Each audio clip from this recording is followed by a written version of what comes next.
إلهي واسع الكرم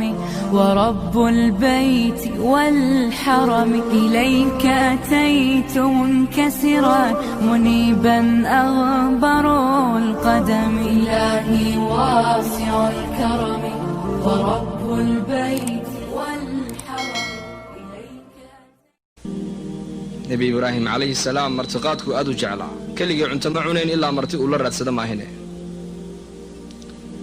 nin marti ayaa u yimiday markaasuu neef u qalay cuntadiiba u dhigay markuu ninkii cuntadii u fadhiistay ayaa ninkii halkaa wuxuu ku sitaa sanab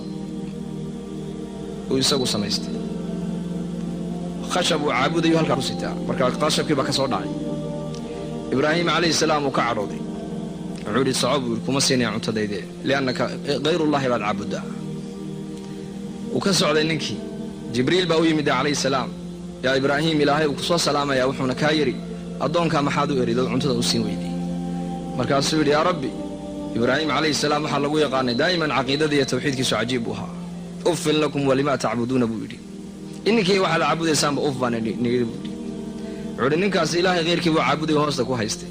yaa jibriil ilaahay baa yaa jibriil ku dheh khaliilkayga ma maalin keliyuu kuu yimid daad cunto siini weydee 70 sanuu sanabkaa uu samaystay caabudaan weliba ku arsaaqaa baa ilaahay yidhi rasaaq waa ilaahay arsaaqadu waa nicmad weeyaan nicmadaasi gaal iyo islaamba waa u siman tahay bashar caqligu waa nicmad weeyaan caqliga dadka kaleba way kula wadaagaan maqalku waa nicmad weeyaan nicmada maqalka dadkoo dhan baa kula wadaaga araggu waa nicmad weeyaan akhrajakum min butuuni ummahaatikum laa taclamuuna shay'a wajacala lakum alsamca waalabsaara waalaf'ida lacallakum tashkuruun qaliilan maa tashkuruun hooyooyinkiin ayuu naga soo saaray uurkooga ilaahay ininkoo waxba garanayn markaasuu maqal ini yeelay arag buu ini siiyey qalbi buu ina siiyey bashar buu inaga dhigay nicmaddaasina waa nicmad cumuumiya nicmaddaas dadkoo dhan bay ka dhaxaysaa